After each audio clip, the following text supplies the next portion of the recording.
Are you struggling to find peace with food? As an active female, you know that you need to eat, but you're worried if you do, you'll just gain weight. Does that sound familiar? Are you ready to address the underlying reason why you have anxiety around food? If you answered yes to any of these, you're definitely going to want to listen to today's episode.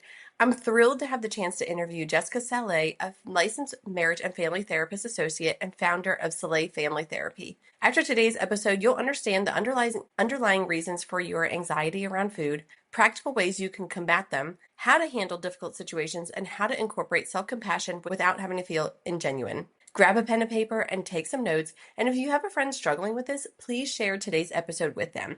Let's get into it. Tired of feeling exhausted after training? Confused about how to fuel your body without all the food rules? Welcome to Female Sports Nutrition, where I'll help you fuel strong, build muscle, and perform your best, all while breaking free from diet culture. I'm Kristen, a sports dietitian, trainer, and Jesus lover, and I'm here to help you fuel with freedom. Lace up your shoes, grab that smoothie, and let's jump in. I'm so excited to have Jessica Salle, who is a licensed marriage and family therapist, with us today. She owns Salle Family Therapy, and you can find her on Facebook and Instagram. But she is going to talk to us today about how you can use certain tools to help you when you have anxiety around eating. If you feel like you've been eating too much, or you're afraid to eat any more food, or you're afraid that if you eat more, you're going to gain weight, how do you overcome all of those challenges? And so, Jessica, I'm so happy to have you on today. So welcome to the show. Thank you. I'm so happy to be here. You're welcome. Okay, so tell us a little bit about your background and how you became involved in, one, as a therapist, but two, helping individuals with, eating related anxieties. Yeah.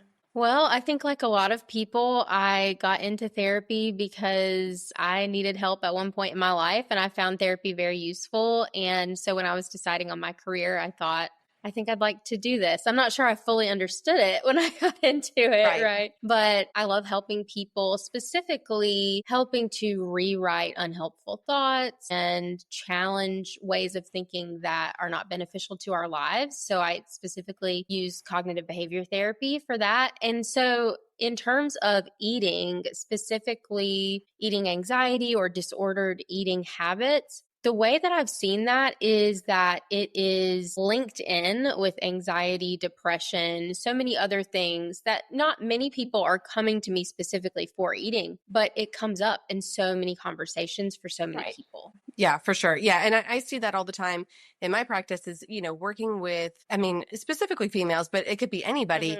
They have issues with food, but it always manifests itself with anxiety. And, the anxiety could stem from anywhere. So I think this is such an important topic to touch on. So what are some reasons that you see that lead to anxiety around eating? And I know that we touched on this a little bit, but is there anything in particular that someone might have anxiety about that would then translate to eating, or is that not necessarily linked? Yeah, so I think they are linked. And I think there are several things that we can see that tend to lead toward struggles with eating and the way we think about it. Number one, your family history. You're going to want to look at that and seeing how was food talked about in my home. Maybe specifically those listening to your podcast, you may have a lot of female athletes, things like that. High achieving women tend to tie their self-worth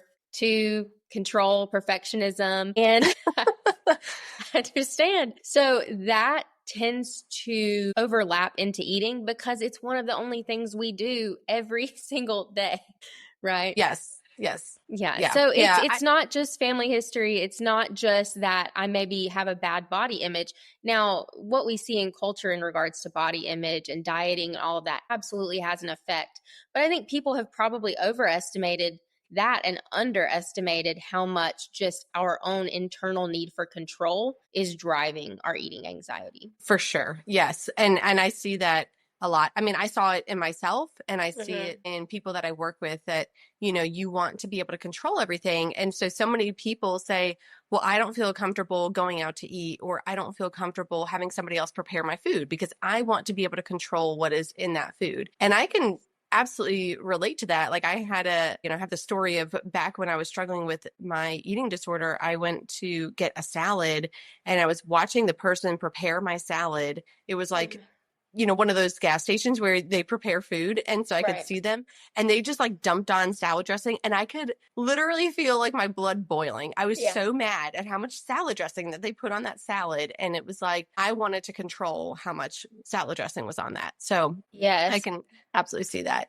So, how do you see, or can you explain the connection between stress and eating behaviors? Because I also feel like so many of us are under so much stress. Maybe that's self-induced, or it could just be, work environment or home environment or whatever. But how is that linked to eating behaviors? Yeah, so it's very biological in a sense, in a way that is almost hard for us to comprehend. But when our body is stressed, we go into fight or flight mode. And that means chemicals are produced, right? We have adrenaline coming in, we have cortisol. These stress hormones start to creep in, and that can look a couple of ways. With short term stress, it might suppress your appetite. Suddenly, I don't feel like I need to eat, right? But chronic stress long term, that means you're going to see an increase in cortisol, which is going to send the message to your body that I'm in danger, something bad's going to happen. So I need to stockpile on high carbs, high sugars,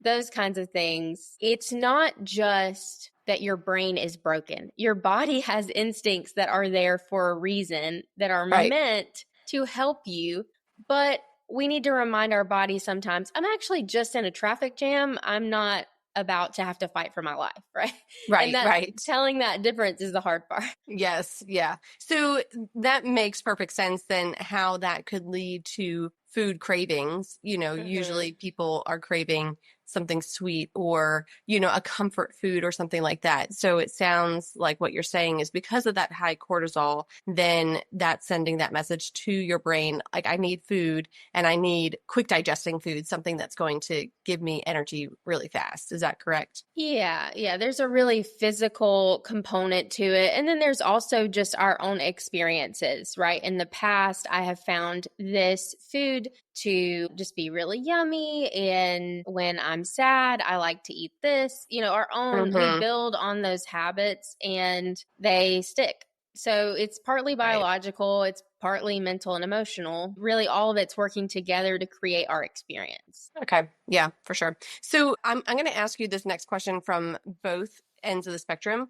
So, there's people that when they are stressed out or they have anxiety, they don't want to eat. But then, of course, there's people on the other side of the spectrum that when they do eat, when they have anxiety or they're stressed out, they do want to eat. So, what are some practical tools or strategies that you recommend for those that don't want to eat when they are stressed out or they're really anxious about something? Like, what can they do? So, I think the important thing to remember is that your body under stress is lying to you a little bit, right? Mm-hmm. So, we need to be kind and understanding that, okay, I'm going through something, just like you would talk to a friend, be willing to be curious about yourself rather than passing immediate judgment and anger about your situation. So, on really either end of the spectrum, biggest message I would say is get curious.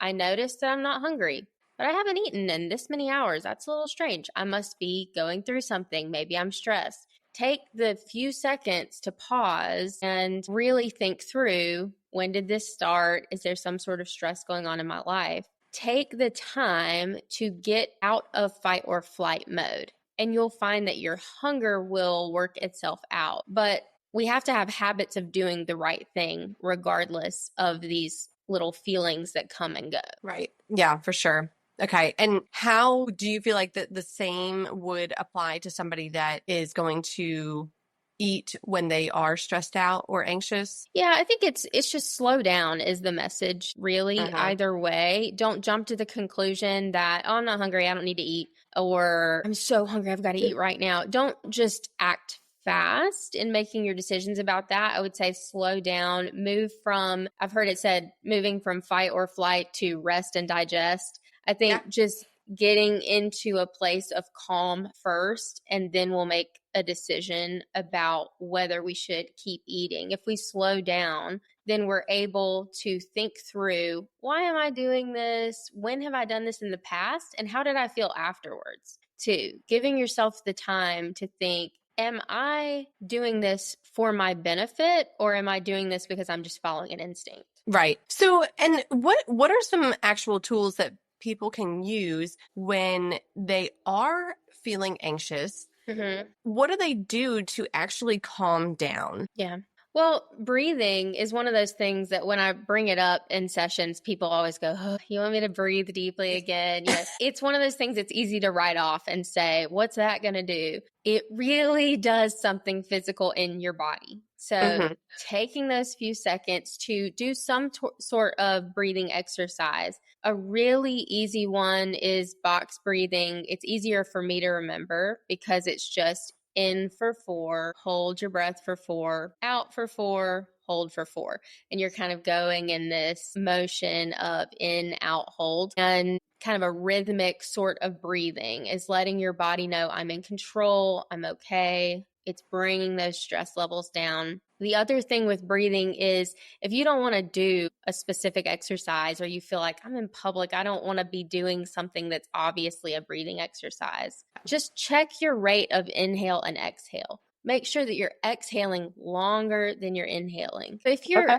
if this is just a regular pattern, maybe you want to do a little bit of journaling Okay. about your eating. I think I've seen people get obsessive with that, obviously. So you have to know yourself and know if that's helping you feel less anxious or not. So, just some little practical things are eat without distractions. So put your phone away while you're eating so that you can be more mindful of what you're consuming. Taking that time to pause and ask yourself, am I hungry? Am I full? What's going on with me? But I would say the deep breathing, those mindfulness techniques are going to be your best friend. Okay. Is there any other mindfulness practices that can help women develop a healthier relationship with food? I think that I know I mentioned journaling. I think whether you journal it or you don't, taking some time to understand your beliefs about food and where they come from is very Hmm. important. So asking yourself questions like, this is a food rule I have in my mind.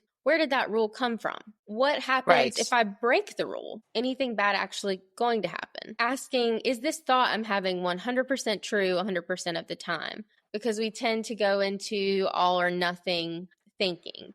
This is why Yes. diets go bad, right? Because, well, I ate one cookie, so now it's over. I'm done, and now I'm gonna Right. keep going. I'm gonna binge. And so I think that taking a look at your what we call cognitive patterns, your thought life, taking an honest look at that, figuring out where do my ideas about this come from, that and can I challenge those to come up with a more balanced perspective is the most important thing. So give me like an idea of a time frame that someone, and I'm sure it varies from person to person, but if somebody is struggling with this, everybody wants instant gratification. They want the problem to be Mm-hmm. solved right away. So how long do you feel like if someone were using these tools on a daily basis, how long would it take them to work past this anxiety around eating? Well, I would say you can feel better almost instantly when you're willing to be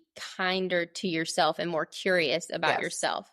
for So sure. you can feel almost immediate relief, but I will say self compassion isn't a switch that you turn on and off. It's a process of relearning ways to think about yourself. And self compassion is a really important part of getting through anxiety around eating or disordered eating. So don't expect to unlearn in a day things that you have learned over years of living in your culture, in your family, in the society that we live in as a whole. Don't expect to change everything about the way you feel about eating overnight.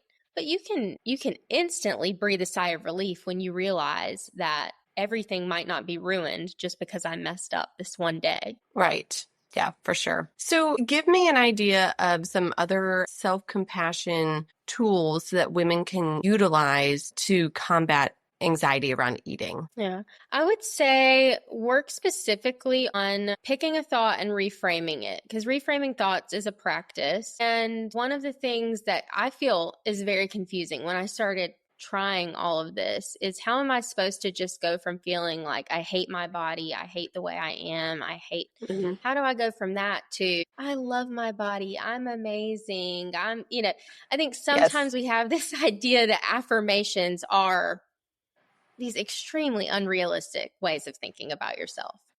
Right.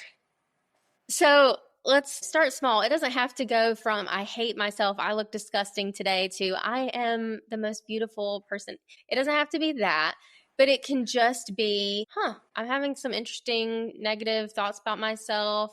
I don't actually have to believe everything I think. Hmm. Let me just take a look at it, or maybe I can say, I don't really care for what I see when I look in the mirror right now, but today I'm really proud of the fact that I chose to fuel my body. I ate food that fuels me, and I'm proud of that. Or I love that my arms are strong enough to carry my children. Things that Yes. we can identify that help us to move in the right direction. I think we want to fix it, right? We want Right. one thing, one formula, one book. If I just read this one thing, if I try this, listen to this one podcast, it's going to fix me. Right. I hope everyone will walk away seeing that the best thing you can do is take a pause in this moment and say, what can I do to be kinder to myself, to take a deep breath and realize I have time. I can work on this over time. Right. Yep. Exactly. Yeah. It absolutely takes time to undo what you've been doing for the past however many years. So I get this question a lot of how can people address family members when the family member is, saying unkind things to them. Like, let's say, somebody is working through all of this on their own, and then they go to a holiday dinner and their grandmother's like, oh, well, you're looking kind of chubby there. Are you sure you want to eat that? Or, I don't, whatever, it can Yeah. run the gamut of what somebody might say. How can somebody address that? And what are some tools to work around that? Yeah. So, very important to remember that boundaries are for ourselves, not things that we can impose on other people, right? Right. So, start off with knowing that there are people who are not going to change, and we can work to be at peace with that. But I would try to identify 2 or 3 people that you believe they are in a headspace to be able to accept a new idea about this, right? And they love me and they want to help. If you find 2 or 3 people like that, you can go to them and say, hey, I want you to know that this is something I'm working on. And when you make comments about my body or the food on my plate, it actually makes it a little worse for me. Mm-hmm. So, could we not talk about that right now while I'm working through this? There are Right. going to be people in your life who can receive that. And there will be people who are like, I don't even know what you're talking about. Yes. Yes. Absolutely. And they do not want to help. And so we can release that, but choose to focus on the people who are willing to make adjustments in the way that they're talking. Be firm but kind. It's Mm-hmm. okay to say, this is not really something that I'm wanting to talk about right now. Or to say, hey, could you just sit with me while I eat my lunch? I don't need to talk about it, but it would be great if somebody would just sit with me while I eat. Yeah. I think, So, yeah, just tell them what you need, basically. yeah. Okay. And so the people that are unwilling to receive that constructive criticism, we'll Mhm. call it that, what do you do with that? How do you just kind of like cut them out of your life? Do you not go to events where they're going to be there? Do you see what I'm saying? Yeah. Yeah. So I would say you have to do some real soul searching to see, are you in a place to be able to hear that, right? Because Uncle so and so is always going to make a comment about, oh, marriage has really put the weight on you, huh? Or Right. you're going to hear these things and that's how he is, right? If you are in a place where you need to say, I'm not doing it, give yourself grace for that. Give yourself Mm-hmm. compassion for that. Today, I don't have it in me. And, for me, it might change from day to day, right? Yeah. I don't have it in me to explain to another person why I'm eating differently than I used to. I don't have it in me. That's okay. Show up for yourself that day and choose to not be around it. and it'll be all right. Yeah. But if you are thinking, you know what, the consequences of not showing up are so much greater than the consequence of having to hear this, so I'm just going to go and I'm going to put up with it, I would say have a script. Prepare a script ahead of time of what you're going to say in those moments. When someone makes an inappropriate comment, you can just prepare a short 6 word sentence, something like, oh, well, I don't really feel like that's appropriate to comment on, and walk away. Hmm. Yeah. Or, it really doesn't bother me, and walk away. Yeah. I think having that script prepared ahead of time helps because number one, you're acknowledging that there are going to be different opinions there in the room. But number two, you're giving yourself the time and space to think about what you want to say that really just reflects how you feel, not how they should think. Right. Yeah. I think that's so important to have something prepared Mm-hmm. ahead of time because when you're in the moment, I feel like you just kind of freeze up and you're like a deer in headlights. Like, what am I supposed to do right now? Yeah. So to have something prepared ahead of time, I think can make it so much easier for you to actually say what you want to say, and not necessarily say it in a mean way, but, just kind of set those boundaries. This is something that has always helped me is if I have a problem with somebody, rather than confronting them face to face, I mean, I might do that, but, it's to actually write it out, write them a letter. Yes. So then I can actually get out what I want to say. I don't have to have an immediate response for when they come back at me with, I don't know what you're talking about, or whatever their response might be. I can just get out my feelings and then we can address it after that. Is that something that you would recommend doing for other people? Absolutely. I think as just a general tool with anxiety, if you're struggling with feeling anxious in social situations, with food, all of these things, when you give yourself the grace and the space to first let it out the ugly way, right? When we write Yeah. it down, it means that sometimes I can go in my notes app and I can just let it fly, right? I can just say what I feel. I can say it probably the ugliest way I would ever want to say it. And then I get to have the time and the space to let me erase that little portion of what I said and let me go back and find a more gracious way of saying this. I think that's a great idea. Yeah. Okay. So that brings me to my next question. How much importance would you place on preparing things to alleviate your food related anxiety? So, for example, certainly we talked about planning what your responses are going to be to people. Mm-hmm. But what about things like meal planning and meal prep? Do you feel like that is helpful for somebody that is dealing with food related anxiety, or would that be more of a hindrance? So I would say if you are to the degree of disordered eating where you have a diagnosis at this point and it's really affecting every aspect of your life, then I would say make sure you talk to your therapist, nutritionist, dietitian, whoever you're working with on your team about the appropriateness of tracking a meal prep, those sorts of things. Because there Right. may be people who this has become an obsessive behavior and it's not helpful. I would Yep. say for more